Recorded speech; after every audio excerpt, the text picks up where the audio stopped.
One of the big surprises at the Ubisoft press conference this year is a brand new Toys to Life property called Starlink Battle for Atlas. This is Matt Rose, who's going to tell us all about it. Nice to meet you. Nice to meet you. Congratulations. Thank you very much. My first question to you, obviously, is that Toys to Life is it's a complicated category. Sure. What makes this game unique and special, and how are you going to sort of navigate through the pitfalls? Absolutely. We really believe that innovation can breathe new life into this space. Yeah. We think there's still a ton of opportunity for really cool things that people haven't seen before. And for us, the combination of this completely modular Starship collectible, where you can build and adapt on the fly, really make your own playstyle, and combined with this super deep AAA open world experience, a ton of depth and progression, and a story that people are going to fall in love with. To us, that brings something brand new that people haven't seen before. How did you guys start this game? Was this something where the game was sort of being designed, and then you realized that you liked building the ship so much that you said, well, why don't we make toys? And then it sort of steamrolled from there, or was it a toys first kind of idea all the way? So, a few years ago, I had a remarkable opportunity as we wrapped up Splinter Cell Blacklist, where we got this wide open mandate from Yves Guillemot and from HQ to kind of just come up with something new.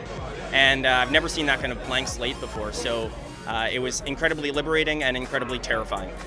So I had a very small team of 8 people, and we just brainstormed and prototyped and came up with all of these different game prototypes.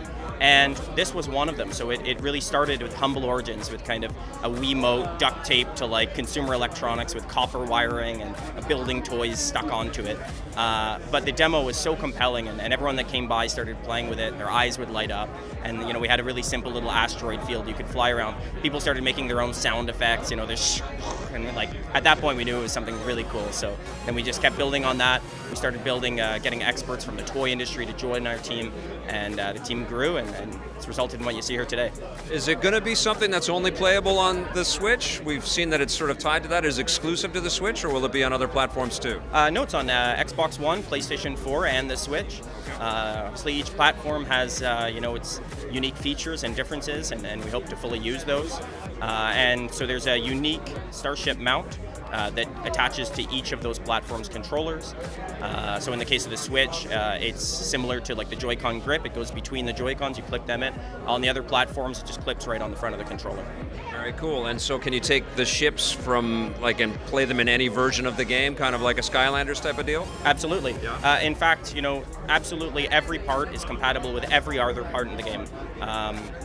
No matter where you are, what you're doing, there's no hard gating, so there's no part of the game that's blocked off if you don't have this toy. So you can mix and match any wings, any pilots, any ship hulls, any weapons to build something that's really your own. So it's really just about customizing. It's not about locking content away. So Absolutely. It's just you make your ship as cool as you want, and every part works on every ship kind of thing. That's right. Yeah. In fact, it was really important for us. We want people to buy these collectibles because they think they're really cool.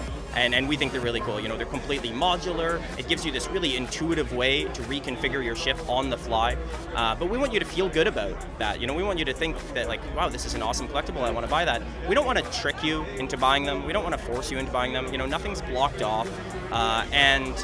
In fact, every physical ship you buy unlocks a digital version of itself. If you want to take your Switch on the go, you don't want to bring your toys with you, or if you want to play co-op, you have full access to the digital library.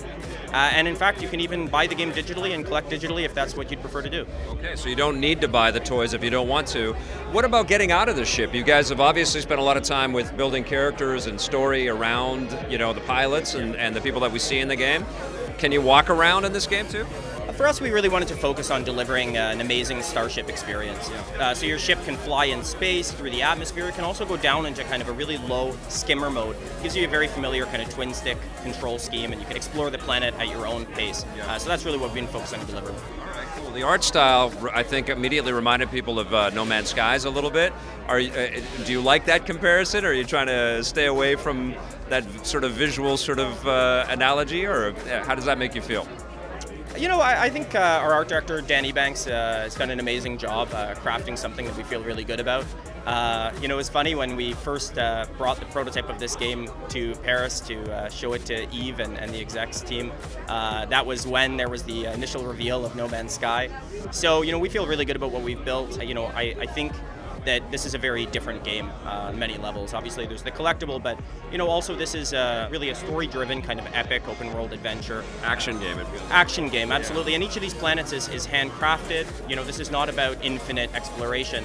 You know, we want people to really dig into the depth of the lore and the secrets. You know, really discover these worlds as they unfold.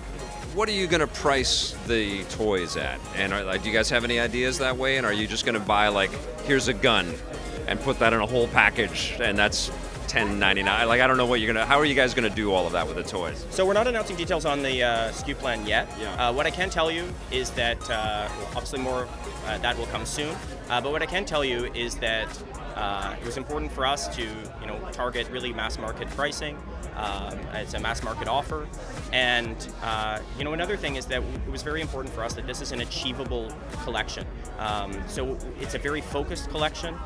It was very important for us to really focus on kind of quality rather than quantity, and that each starship and each pilot really brings something unique to the game.